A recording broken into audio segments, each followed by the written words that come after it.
10.5 years, 4 visas, 3 interstate interviews, 2 local ones, over $10,000 spent, and 1 giant test all leads up to me finally becoming a US citizen. Let's get into it.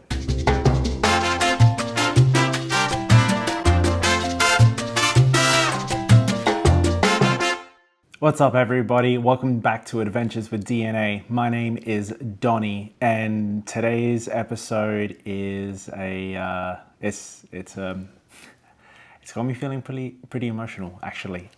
This one is mostly going to be unedited. This is going to be mostly raw unless there are moments where I feel like I need to cut some pauses or something out. I don't know. This is very different from any other video that we'd normally do and there's a reason for it. This video is 10.5 years, and I dare say even longer than that, in the making. By the time you see this, I will officially, finally, be a citizen of the United States of America. And as the church bells go off near our house,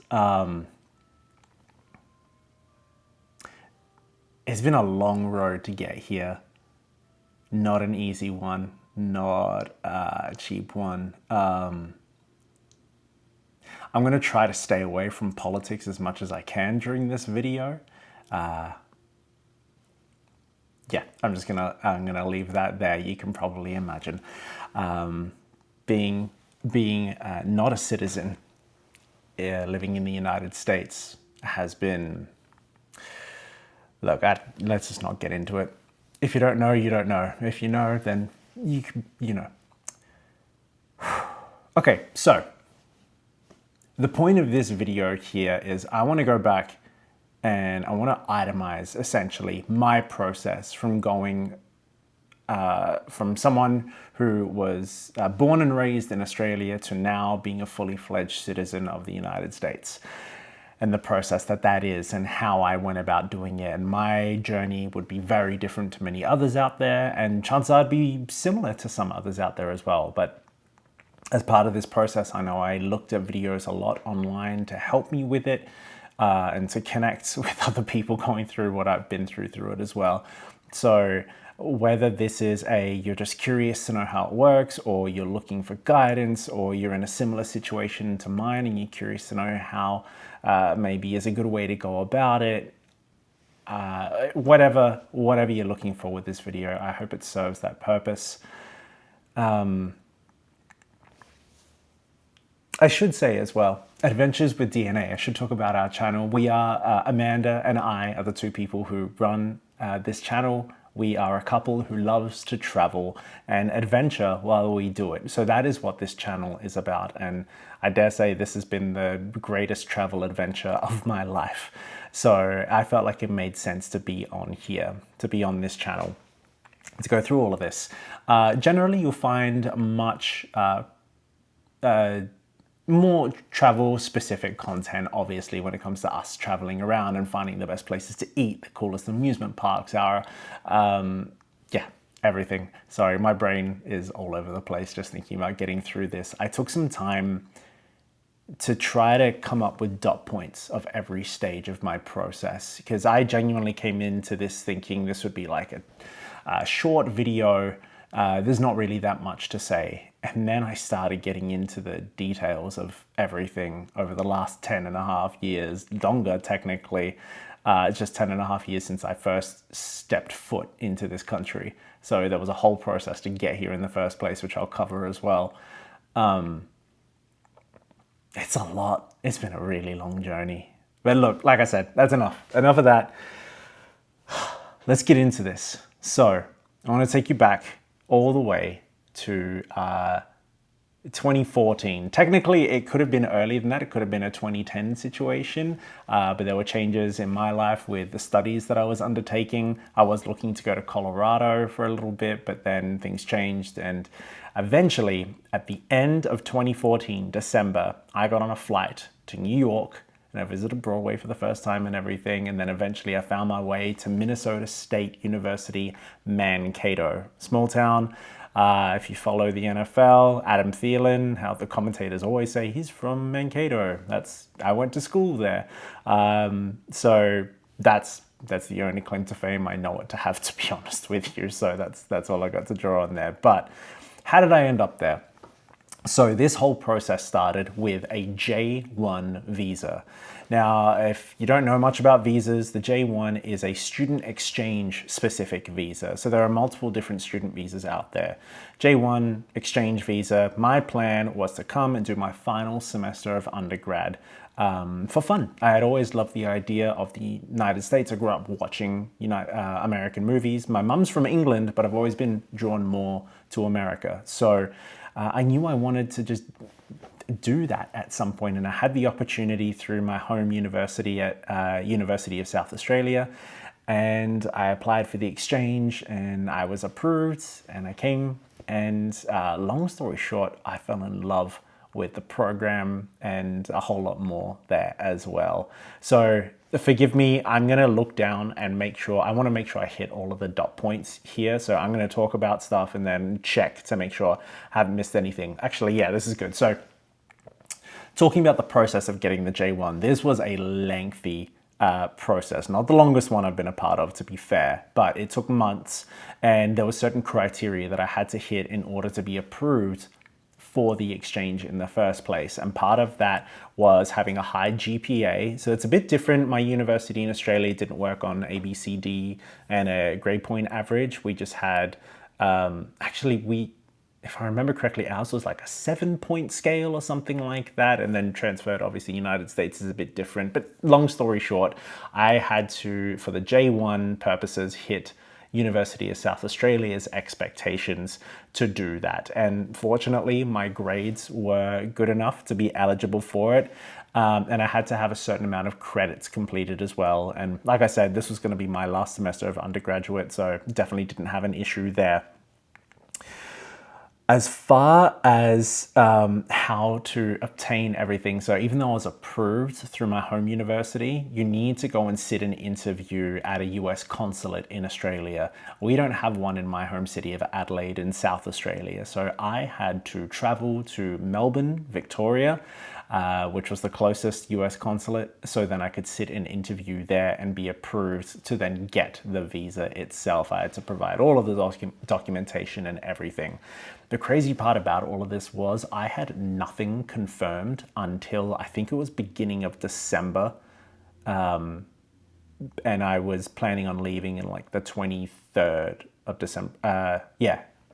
Beginning of December, I got approved for my visa and I got approved for the exchange and all of that stuff. It all happened very quickly.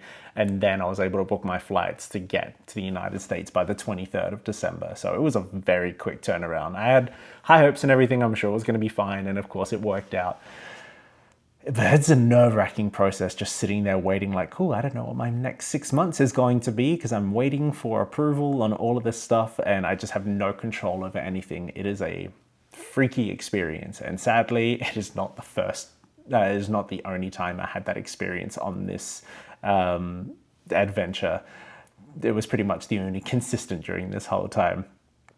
So long story short, I was approved for the J1, was able to go to university, Minnesota State University, Mankato.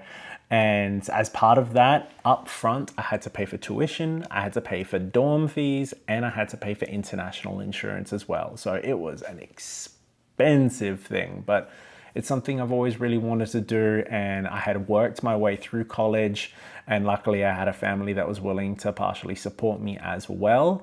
But yeah, I will say I moved back in with my mother so then I could save up faster so then I could make this work. So that was a pretty proud moment. And as part of that, I went to New York and I saw a bunch of Broadway shows. I should preface this, I studied theater in school, both for my undergrad and then got a master's in fine arts, specializing in acting. So theater is a huge part of my life as well as film and television. So went to Broadway, checked that out. It was incredible. Loved New York, Ninja Turtles, Cheese Pizza, Home Alone, everything it lived up to be. So thankful to New York for that. And then by the end of the trip, I revisited New York, and it was on the flight there, rather than coming straight back to Australia, I used the chance to fly over to England. I had I have family, plenty of family in England, and I used it as a chance to go see Manchester United, my favorite soccer team in the world, play for the first time, which is great. But it was on that flight to England where I had the realization of, wait, I don't want to be done. I feel like I've got a lot more to do at that university. I want to go back. I want to go back for grad school.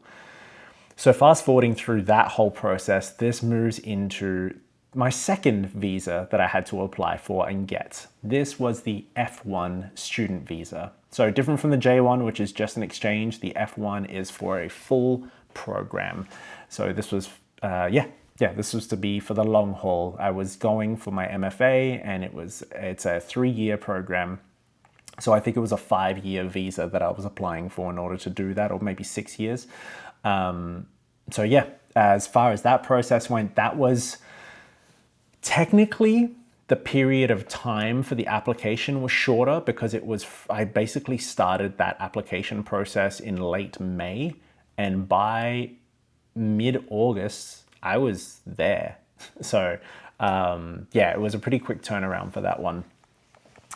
I want to make sure I hit all the dot points for this one, because there was a lot to this. So the qualification criteria is really similar. Had to have a good GPA, had to have obviously completion of the degree, which I got by having my final semester there. Now, as part of that, because I was from Australia, when you're going in for a graduate degree, you need to have your undergrad degree assessed. So when you're in the United States and you're going from one to the next, it's easy because all the universities are connected, same grading systems and everything. Australia is completely different. So I needed to have my my undergraduate degree accredited, and mine was a weird one. I don't know many others like me. I am a high school dropout with a master's degree. So as a high school dropout, I had to go to a bridging course, kind of like a GED, but a full year course at University of South Australia, which then got me into my undergrad degree. But then I went and did a conservatory program for an advanced diploma of arts, which I can't even think of what that would be in the United States. I know there's a term for it, but I can't think of it right now. And then go back and use credits for that to finish off to get more credits in my undergraduate degree. So it was a complicated thing that I needed to get signed off, basically. So I had to pay, I think it was maybe about $100 or something like that, to some random company in the United States that I found online to say, yes, this meets the criteria to qualify for grad school. So yeah, that was fun. And then obviously I had to be approved as well by the faculty, which luckily I knew them and they knew me. So that was probably the easiest part of it. I didn't actually have to do a full-blown audition. They used my semester there as my audition. So that was nice. But again, I didn't have confirmation till less than a month before I left. I had to go back to Melbourne again. So again, flights, accommodation, and paying for the visa and all of that stuff. So yeah, lots of fees there. So eventually I was approved, flew over, and I worked with some friends in order to find a place to stay. So I lived with friends in this giant house for the first year, which was fun. But again, I had to pay for tuition for the semester up front and for the full academic year insurance. Now, this one's a bit different because technically you can do a payment plan with your tuition, which I took advantage of, but for your medical insurance, you have to pay the full lump sum up front. I was okay to do that in the first year because I spent the summer, which Australian winter, back home between working full-time, so I was able to cover that, not a problem. It was down the line when I was living in the United States that became a big issue for me. So as part of being on an F1 visa and studying, you can only work 20 hours a week and it has to be on campus. Now, I was lucky enough to get a scholarship, so the work that I was doing, I was able to teach classes, and then I also worked in the theater scene shop as well. But the problem was, that was not very much money to live off of, and I was able to survive, but it was tough going for the longest time. So by the end of my first year, getting into my second year, I knew it was going to be really tough. So I applied through, with help from the university, to USCIS, which is, I'm just realizing I probably should have looked up that acronym, United States Immigration, something, I can't remember. Anyway, that USCIS is the organization that you apply to visas for and all of that stuff in the United States. So I applied for financial hardship with help from the university because I just didn't have enough and I wanted to work off campus. And luckily I'd found a job teaching dance at a local dance school, as well as some theater classes as well. So it was a great gig. Shout out to Anne-Marie. Yeah, I assume you're probably not watching this, but yeah, I had a great time working at Riverfront Performing Arts. It's a beautiful place. If you go to Mankato, check it out. So I did that for the second year. So I was working on the weekends and one night a week as well.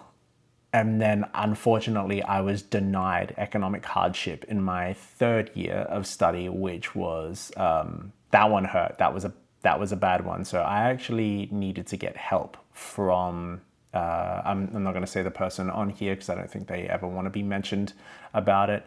But I'll just be forever thankful they were able to help me out to pay the medical insurance, which I'll always be grateful for. And I paid them back, but I just couldn't afford it because it had to be a lump sum upfront at the time. So there goes Amanda's alarm.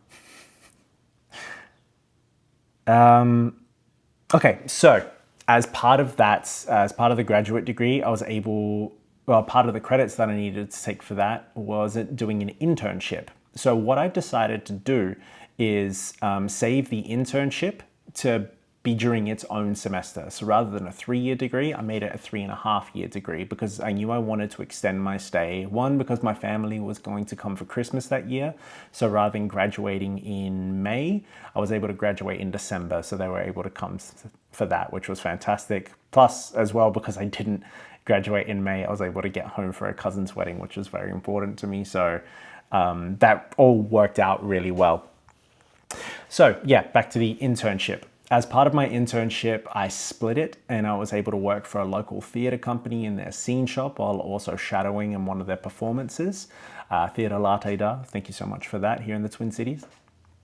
I also worked at Valley Fair Amusement Park as a performer / entertainment host. So as part of the internship, you have to be doing something that obviously is tied into your degree. So the Latte Da portion was part of that, but also working as a performer. Technically, it was as an entertainment host, a little different, but it takes theater skills to be able to do that.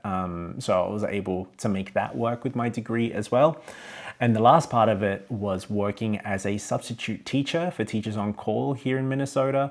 And that actually led me to working as a sub teacher for a dance class at a school close by my home. As it turned out, the dance teacher was finishing up and I was already doing some work there. So they had found out that I had obviously a lot of dance experience, and I was able to teach essentially hip hop as the dance class for the students there. And that's kind of where things get interesting. So that was the last semester. That was my internship. So after done with the internship, that was going to be it. I had to essentially leave because my degree was over and I was graduated. But leading up to that point, I knew I wanted to stay longer. So when, as an international student, you're allowed to apply for what they call an OPT, that's optional practical training. The whole premise behind it is, cool, you've done your degree, whatever you studied, you can stay in the United States upon approval for an extra 12 months to work in that field as further training, the whole part of it. So I was able to do that, again, help from the university. I was able to get approved for it. It was going to be tricky. Luckily, through the internship, I had worked at places where I was able to put my performer skills into a job. and teaching skills. So I felt pretty confident that I'd be able to find work that would fit the criteria that I needed. So then I wouldn't, be doing anything wrong. Obviously, that's the last thing I wanted to do. So I was approved for that. Even though I graduated in December, the card, the employment authorization card document, I should say, employment authorization document, the EAD, which is a work permit card, didn't arrive until February. So the school that I was working at as a teacher had actually offered me a full-time position. So it was kind of a whole bunch of things kind of came into play here. They offered me the full-time position. I interviewed and I got it and everything. They're like, cool, we need an answer. So I had said, look, I'm not sure what's happening with this EAD. It hasn't arrived yet. But also, 2 years before that, I had auditioned for Disney Cruise Line to be a performer on their cruise ships. Big Disney fan. If this is your first time visiting the channel, you'll find some Disney content on here, visiting the parks and at park announcements and all that stuff. You'll see plenty of Disney content coming your way if you subscribe to this channel. So if you like Disney, please do. And might as well take this time to say, please like the video, help it out, and subscribe if you're new here. I can't promise immigration and citizenship talks will come up a lot here. There is one more video I'm planning on doing about an expedited passport due to travel, essentially emergency. So if you want information on that, be sure to subscribe for that. But otherwise, if you like travel, then please do. But anyway, let's get back into it. So I auditioned for Disney Cruise Line back in 2017 and was thrilled that I was offered a job with them. But as part of working for a cruise ship, they're like, cool, we want you to work with us. When can you start? And I said, well, I'm still in graduate school, so not for a while. I'm not graduating until the end of 2018. So they said, okay, we're going to keep you on file and hopefully eventually we can figure it out. So when I was offered the job with the school, this was early-ish December, so I still hadn't graduated yet. So I took that as an opportunity to say, you know what, I don't know when this work permit's going to come. I've got this thing lined up with Disney Cruise Line. And actually at that time, I knew that Amanda was going to be in a production of Legally Blonde as Elle Woods, which would end up changing our lives forever, by the way. We'll get more into that in a bit. So I knew that I wanted to, if I was going to work for Disney Cruise Line, be off of the ship to make sure I could make it to that show.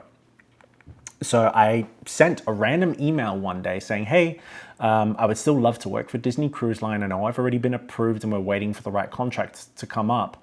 I am available to work pretty much from almost now, after my graduation, through to June, but I need to be off by then. Is there anything available?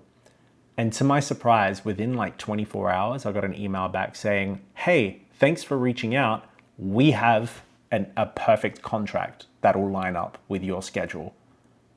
Do you want to accept it? So I needed to make a choice. What was I going to do? Yeah, let's pause there and backtrack a bit. Working on a Disney cruise ship, working on any cruise ship, the J1 and the F1 visa are not going to cut it. You need a different visa. So after I had been approved, after Disney had offered me the job, there was a whole application process with them and I needed to go for a different visa altogether. This was the C1D visa. So that is a transit and crew member specific visa there. I don't know if you can hear the tippy tappies, but Cece's coming downstairs and Amanda just walked past. Hello, you two. Sorry, this is kind of all over the place. This is what the last 10.5 years have kind of been like. So let's get into the whole auditioning thing. So auditioned for Disney Cruise Line in LA at Disneyland Hotel in December 2017 after I did a Zoom interview. And it had to be an in-person thing. So again, I had to fly out myself and stay there and everything. So after I was offered the job, because I'm still an Australian citizen, not a US citizen, I had to apply essentially almost through Australia. They looked at my application as, no, this person is from Australia. We need their background check from Australia. We need everything from Australia, even though he's not there. it was a time. It was a weird one to figure out, but we figured it out. I had to do a full medical, but one benefit of that paying upfront international health insurance, university, I was able to do everything on campus and have it completely covered, which was fantastic because that can cost a lot of money, as I find out later on during this process. So Disney provided all the documents that I needed. So luckily, like I had said, I was going home in May for a cousin's wedding. I used that opportunity to go to Melbourne again, flights, accommodation again, and pay the fees in order to get the C1D visa.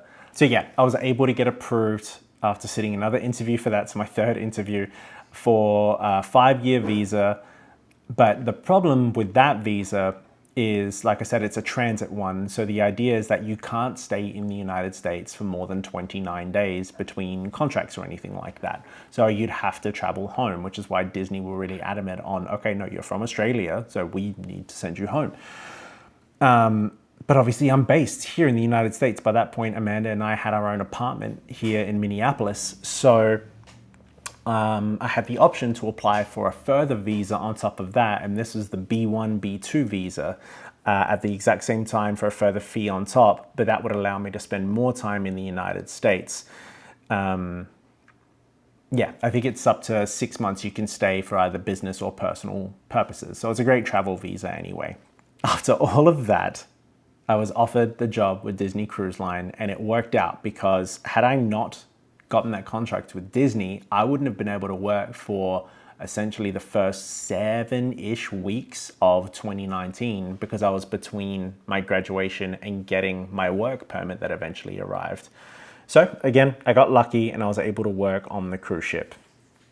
In February, while I was on the cruise ship, Amanda let me know that my work permit had arrived. So as part of that, the OPT, looking that one up again, is the optional practical training that gives you the work authorization permit. So you need an I-20 endorsement through your university to be approved for that. And then you have to apply for the EAD, the employment authorization document, the work permit card, through USCIS.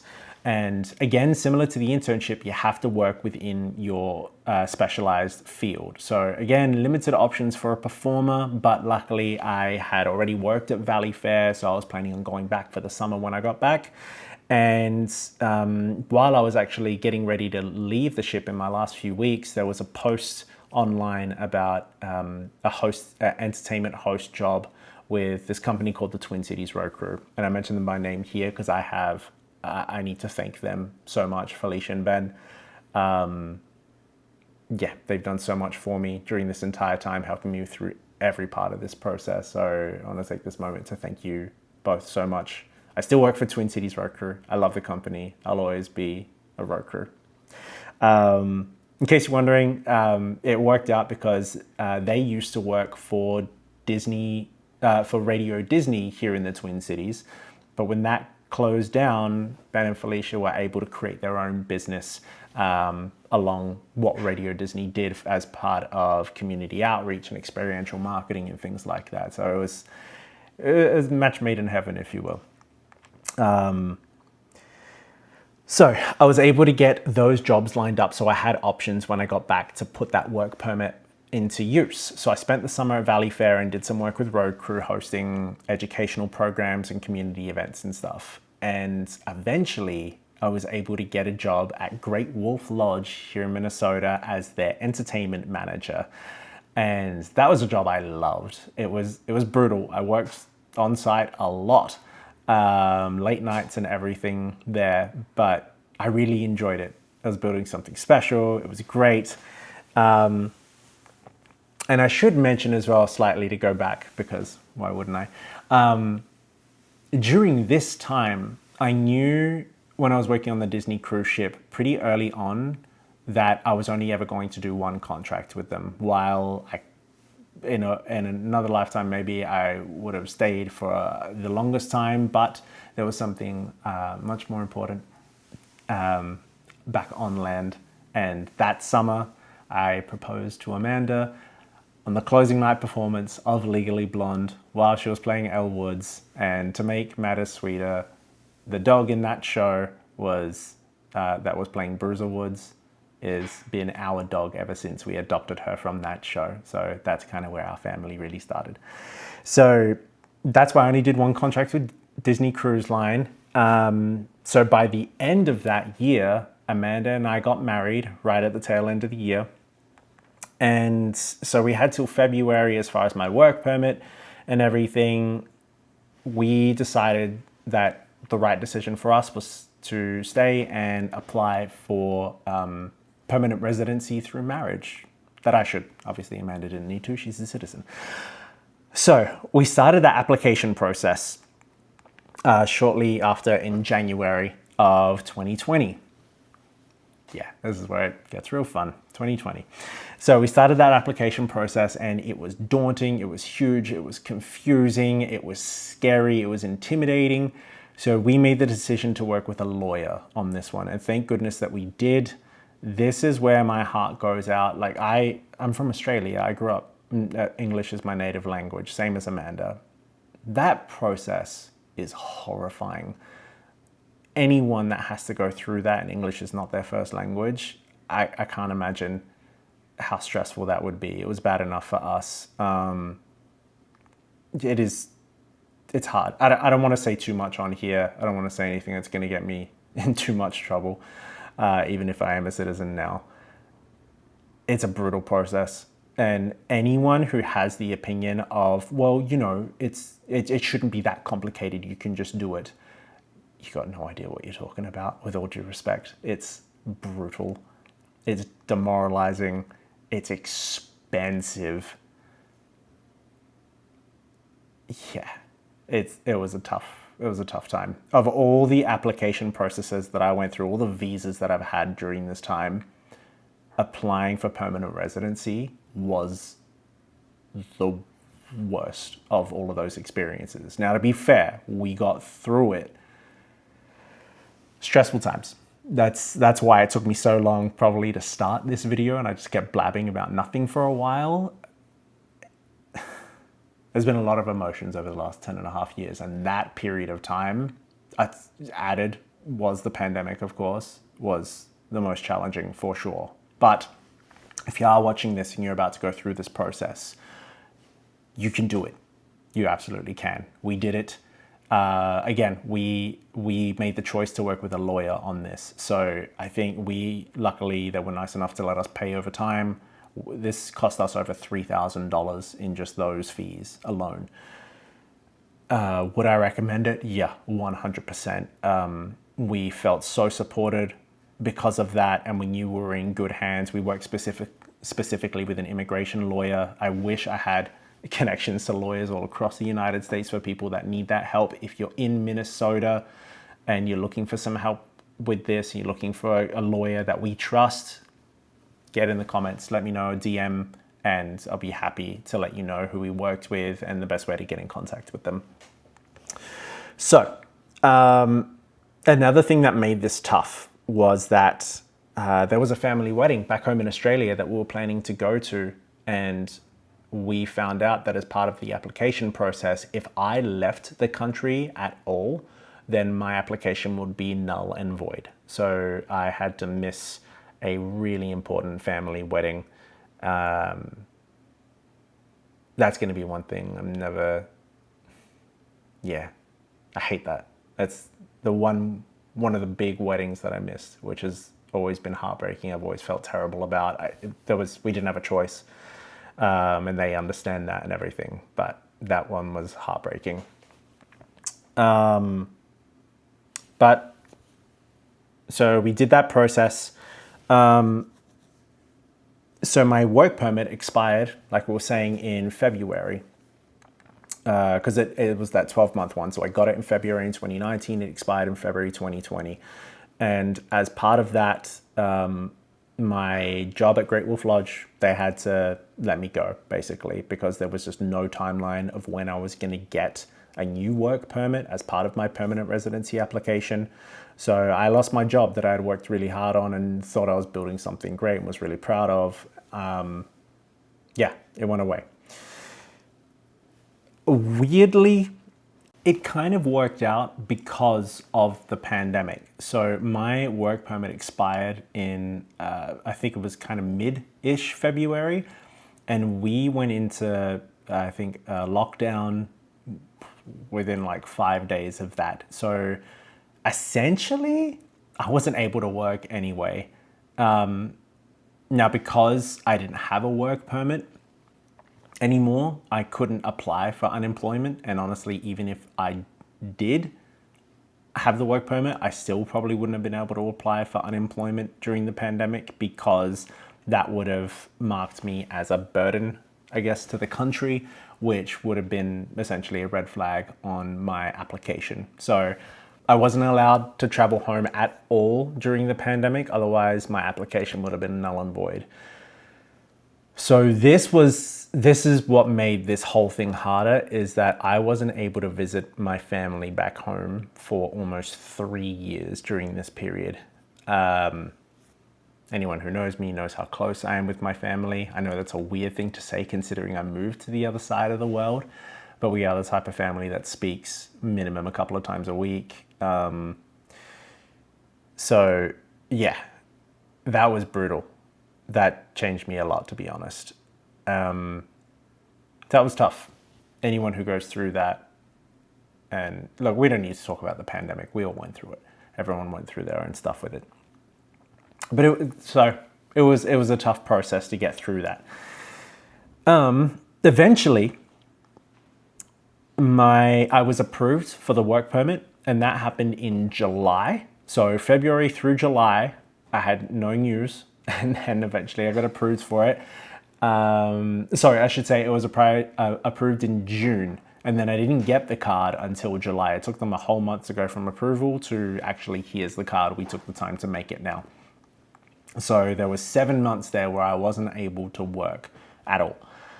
Couldn't make any kind of income, which was tough, but we survived it. And then, yeah, Twin Cities Road Crew hired me as an event marketing manager, and I had a full-time gig again once I was legally allowed to. They're the best. So getting back into the whole legal process, eventually, as part of the application, Amanda and I had to provide a whole bunch of evidence about our relationship. And luckily, by spending time away, Amanda had done performance tours. I was working on a cruise ship, so we had evidence like crazy. Aside from loving to take pictures and videos with us and everything, we had letters that we had written when Amanda was on tour for multiple months. She would send me letters every week-ish and stuff, and obviously I had kept them, so we had all of that. We had a lot of evidence, as well as people that were willing to write on our behalf. Shout out to Maureen. And yeah, so that part of it was a lot, and it was weird. To prove your relationship through documentation is a bizarre thing. So we just count ourselves lucky that we were able to do that. We had family trips that we had taken with Amanda's family to Disney and on cruise ships and stuff. We were lucky to have all of that. So because we had great evidence, and honestly, because our lawyer was so great, we didn't have to provide any further evidence. We were moved into what they call a one-step process, which was, cool, we're happy with everything you've got. You just need to come in now, and we want to do an interview with the both of you in person to prove this is legit, and then you should be good to go from there. So eventually, oh, that's right. This is where I had to do another full medical examination to be approved for all of this. And that costs, I think, about $1,000 again, because insurance wouldn't cover it. So honestly, by US standards, that's kind of cheap, but also it wasn't cheap considering I wasn't able to work for 7 months straight. So honestly, thinking back to this, I don't even know how we made all of this work, but we did. So Amanda and I sat the exam, passed it with flying colors, obviously, and in March 2021, so just over a year later, I was approved for a green card. So that moves us on to the green card phase. And this all started with a probationary green card, probationary permanent residency. So I was allowed full rights of a permanent resident. I could work, I could travel. So we took advantage of this. This is where I could finally go and visit home. which was amazing. But if I did one thing wrong, then I had the chance of being deported right away because I was in that probationary status. Even if I got pulled over, I doubt that if I got pulled over for speeding, then they would have deported me for it. I'm not going to get into the political climate right now. Back then, I don't think that would have happened. So I just needed to make sure I didn't do anything wrong. So honestly, yeah, I'll say it. This was a time when George Floyd protests were happening and I had to stay home. I wanted to be there, but I couldn't go because if I was in the wrong place at the wrong time, then that would have definitely ended badly. So that was a 2-year green card that I got. And yeah, that one was simple enough. Once I had it, I was able to work, everything was fine, so it was great. Where it got weird was that we knew it was a 2-year probationary status, and then after that, I would be approved for a 10-year green card as a fully lawful permanent resident, no probationary or anything like that. After the 2 years was done and the card was expired, leading up to that, I was sent a note from USCIS saying, you're approved for no more probationary status, but you need to hold on to this piece of paper. We'll send you a new card eventually, basically. Your card is now valid for another 3 years, so you can feel free to carry it. Even though it's expired, it's fine. Just have this piece of paper with it. So rather than sending me a new card, I had to wait for over 18 months. And anytime that I traveled, I had to have my expired green card and this one piece of paper with me that was always freaking out about if I ever lost it, I couldn't get back into the country and all of that. So luckily, I always was able to keep a hold of it. So it was all fine. So eventually I became a lawful permanent resident. And yeah, technically I should have had that by April 2023. The card didn't arrive until August 2024. So yeah, it was a long period there, but we got through. And by August 2024, I was already eligible to apply for citizenship. So once you're in that permanent residency, permanent residency through marriage, you got to do that for 3 years, and then you are eligible to apply for citizenship. So, and a whole bunch of other fees later, I think probably close to another 800 to $1,000 or something like that to apply. This, applying for citizenship, we visited our lawyer again that helped us with permanent residency, and she was great upfront with us and said, look, you guys will be fine. That process is so much easier. If you want to pay to use me, you're more than welcome to. You guys are more than capable to do this on your own, which was very sweet of her to do. So we did it by ourselves, and she was right. It was not that difficult to get done, especially compared to the permanent residency one. So we did that. Eventually, I was approved to sit for my interview in February this year. And as part of the interview process, I had to do a lot of studying. So there's 100 questions that you need to study for the citizenship tests. And you get asked 10 random questions during your interview, and you need to get 6 of them correct.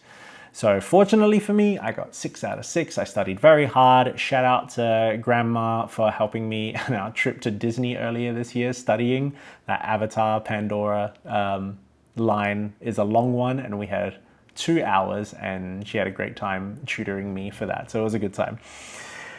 As part of the interview process, you have to pass basic English reading, writing, and verbal communication skills. So again, growing up speaking English natively, that wasn't too challenging necessarily for me.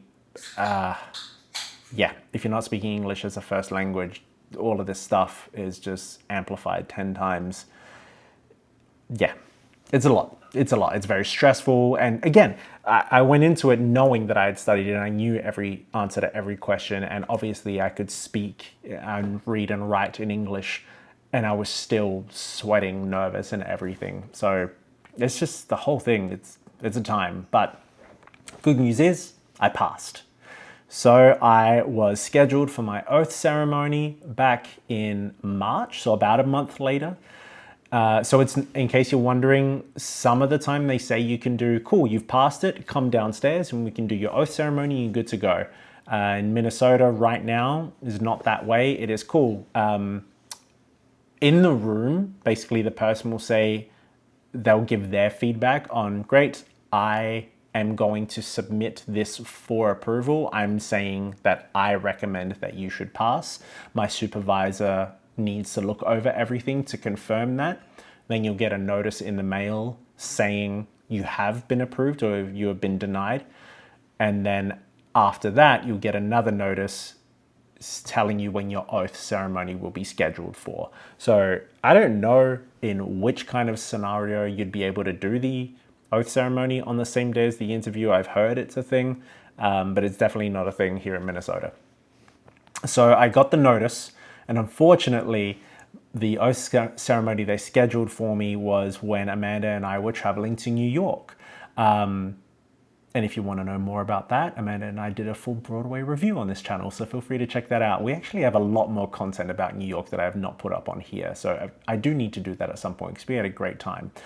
But it was stressful. We definitely contemplated not going because, yeah, we didn't want to miss the oath ceremony. But we were also really excited to go see opening night of Stranger Things, which we made a video for as well, now that I remember. I'll be sure to link that one at the end. That's a fun one.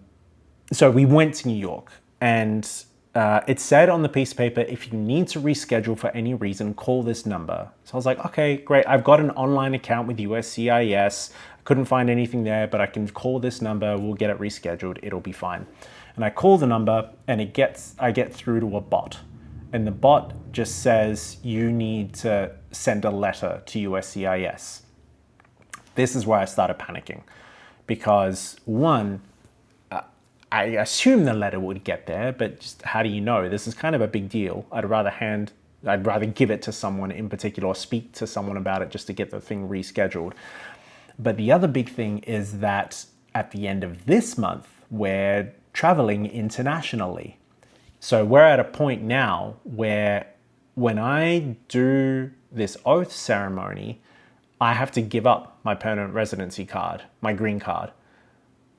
But that means that in order to get back into the United States, I would have to have a US passport.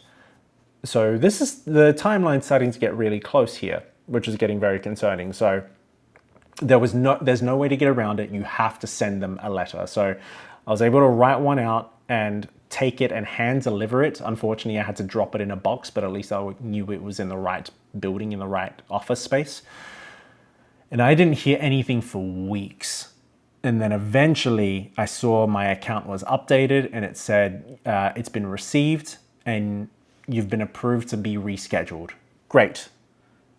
No date on that whatsoever. And then eventually wait another week or two after calling and trying to get through to someone. Eventually my account did get updated saying, okay, we have scheduled your interview. It is going to be for this date. And as it turns out, that date is 9 days before we leave for this international trip that we're going on. So, how we're going to finish this video here is, watching this, I am officially now a United States citizen, which is fantastic. As part of this day, I am also trying to do an expedited passport situation thing. There's a way to do it that apparently you can get your passport within 2 to 3 business days. So that will, if that's able to be done, I will have the passport in time and everything will be fine. I'm going to make a separate video about that process and how it worked, and fingers crossed how successful it was. But again, that's for a different video. I expected this to be a 20-minute video when I came up with the idea, and clearly it's a lot longer than that.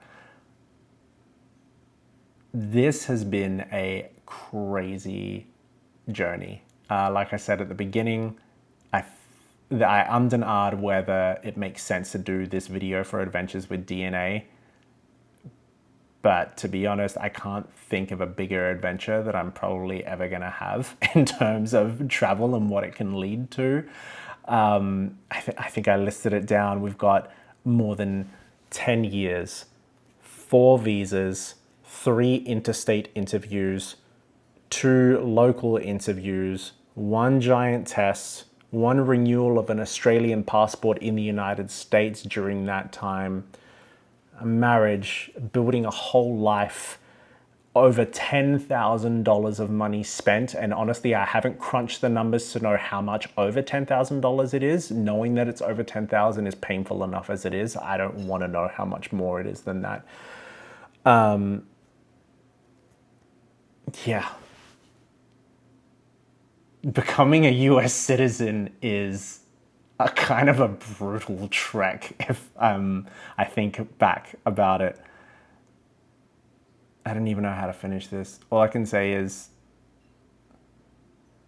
I'm proud.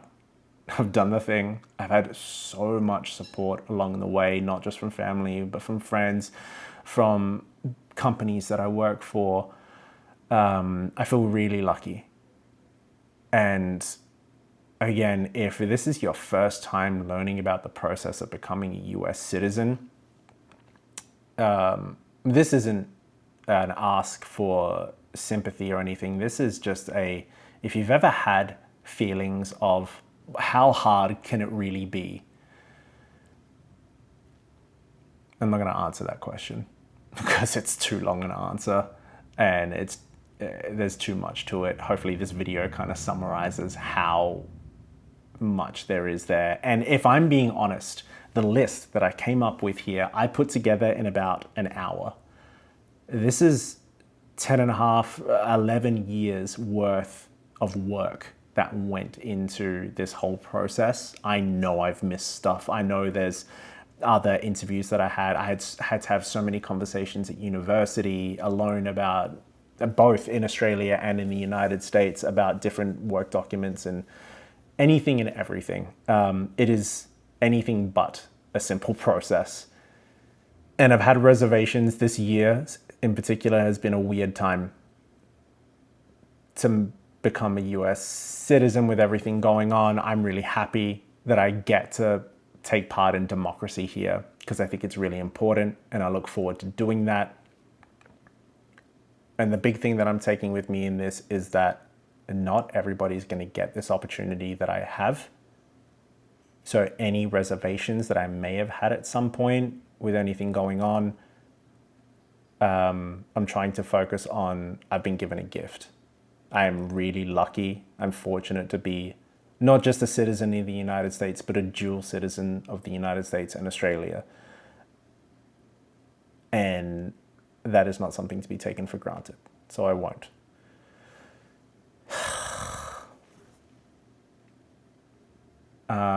Again, by the time you see this, I will probably be out having celebratory drinks with family and it'll be done and I'll be sweating about getting my passport in time for this upcoming trip that we have. But if you subscribe and you see a video about Alaska in a couple of weeks, then you know I got the passport and everything is just fine. So again, if you're in this process, best of luck to you. I send you all my love and support and well wishes. And if you want to chat, I don't know how much help I can be, but if you just want an ear, I'm happy to do it because I know what this process is like. Hopefully you got something from this.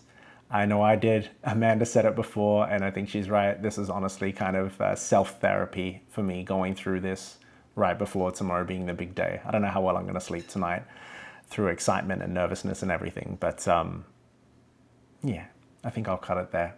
Thank you so much for watching. Again, subscribe to Adventures with DNA. I promise the rest of our content is not as heavy as this. We got a lot of fun stuff coming up and we've had fun stuff leading up to this as well. And we got a lot more to come. So thank you for watching. Everybody be well and I'll see you in the next one. Bye everybody.